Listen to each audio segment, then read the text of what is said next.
बच्चों, पिछली वीडियो में हमने आपको यहाँ तक बताया था कि हमारे पास क्या आ रहा था, 2ax plus B square is equal to B square minus 4ac। ठीक है, 4ac को बी स्क्वायर के पास लाके इधर प्लस में था और इधर आएगा तो वो माइनस में हो जाएगा। ठीक है, अब इसको हमें क्या करना होगा बच्चों, मैंने आपको पहले भी बताया है जब आप लोगों ने करणी वाला चैप्टर पढ़ा था कि अगर कोई नंबर रूट में होता है, ठीक है, मान लीजिए रूट में 3 है तो इसकी पावर हम लोग लिखते थे 3 की पावर 1/2 लिखते थे ना। चाहे हम इसको √3 लिखें चाहे 3 की पावर 1/2 लिखें, कोई फ़र्क नहीं पड़ता है। ठीक है, सेम वही काम हम 4b² माइनस 4ac के साथ करेंगे। क्यों करेंगे? क्योंकि यहाँ पे पावर किस में है, वर्ग में है, गुणा में इसकी पावर कितनी है, 2 है।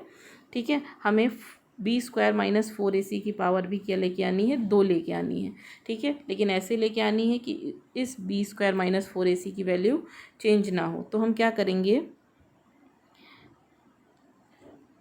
ये हमारा जैसे है वैसे ही रख देंगे। 2ax plus b² is equal to, ये हमारा है b² माइनस 4ac। अगर हम इसकी पावर में 2 से गुणा कर दें और 1/2 से गुणा कर दें, 2 इंटू 1/2 से मल्टीप्लाई कर देते हैं तो क्या हमारे इक्वेशन में कोई चेंज होगा? नहीं होगा, क्योंकि 2 से 2 कट जाएगा। इसकी पावर पहले भी कितनी थी, 1 थी, अभी भी कितनी रहेगी, 1 ही रहेगी, क्योंकि 2 से 2 कैंसिल हो जाएगा।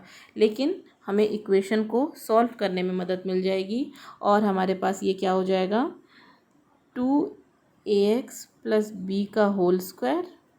ठीक है, और जो 1/2 था उसको हम रूट में भी लिख सकते हैं, जैसे कि मैंने आपको √3 वाला बताया। अगर पावर बटे में है तो उसको रूट में लिख सकते हैं, और अगर रूट में है तो उसको बटे में लिख सकते हैं। ठीक है, तो ये हो जाएगी b² माइनस 4ac। ठीक है, 1/2 को हमने √ में चेंज कर दिया और जो मल्टीप्लाई किया था 2 से वो हमारा 2 एज इट इज़ यहाँ पे रहेगा। ठीक है, ऐसे ही रहेगा ये।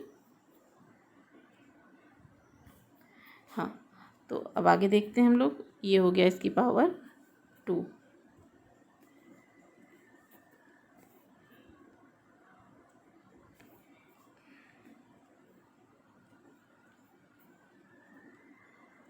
हो गई इसकी पावर। ठीक है, अब इधर भी पावर 2 है और इधर भी पावर 2 है, तो दोनों पावर्स आपस में कैंसिल हो जाएंगी। कैंसिल होने के बाद हमारे पास बचेगा 2ax प्लस b एक ब्रैकेट में, और इधर हमारे पास बचेगा प्लस माइनस √ में b² माइनस 4ac बचेगा। ठीक है, इतना बचेगा।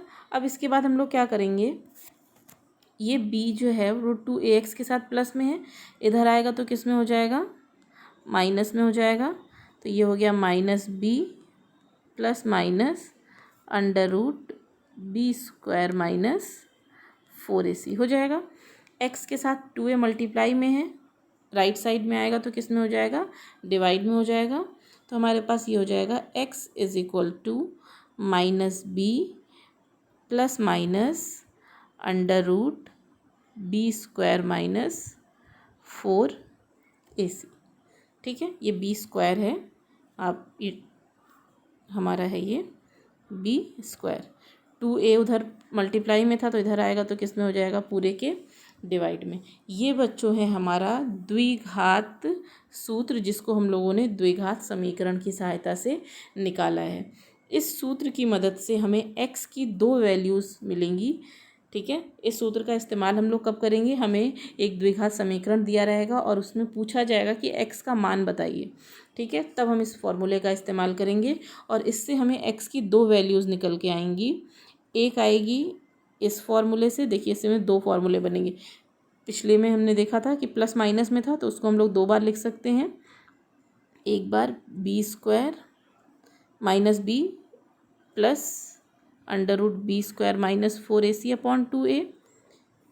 एक x का मान इससे निकल के आएगा और दूसरा हमारा x का मान आएगा -b minus √b² minus 4ac upon ये a है 2a। ठीक है, तो जब भी हमें द्विघात समीकरण दिया रहेगा और उसमें मूल पूछे जाएंगे, ठीक है, या एक्स की वैल्यू पूछी जाएगी, तो हम इस फॉर्मूले का यूज़ करेंगे, x is equal to minus B plus minus B square minus 4ac upon 2a। ठीक है, इस फॉर्मूले को हम लोग दो तरह से लिख सकते हैं, एक बार प्लस में, ठीक है, एक बार इस प्लस के साथ, इस प्लस के साथ एक बार, और एक बार माइनस के साथ। तो इससे हमें x की 2 वैल्यूज़ मिल के आ जाएंगी। ठीक है, अब इसके आगे कैसे क्वेश्चन सॉल्व करेंगे, ठीक है, हम लोग अगली क्लास में देखेंगे। तब तक के लिए एक चीज़ और आप देख लीजिए कि ये जो बी स्क्वायर माइनस 4ac है, ठीक है, बी स्क्वायर माइनस 4ac, इसको हम लोग बोलते हैं डी। ठीक है, डी मतलब इसको हम लोग हिंदी में विविक्तकर भी बोलते हैं। ठीक है, और इंग्लिश में अगर कहना चाहें, विविक्तकर कहते हैं हिंदी में, और अगर इंग्लिश में लिखना चाहें तो डिस्क्रिमिनेंट कहते हैं। ठीक है, DISCRIMINANT। ठीक है, बी स्क्वायर माइनस 4ac की जगह पे हम लोग डी लिख सकते हैं, और डी का मान क्या होता है, डी क्या होता है, डिस्क्रिमिनेंट होता है। अब इस डी की हेल्प से हमारे जो एक्स के मान हैं वो मान पॉजिटिव होंगे या पॉजिटिव नहीं होंगे, रियल नंबर्स होंगे या रियल नंबर्स नहीं होंगे, ये हम लोग नेक्स्ट क्लास में देखेंगे। तब तक के लिए बाय बाय।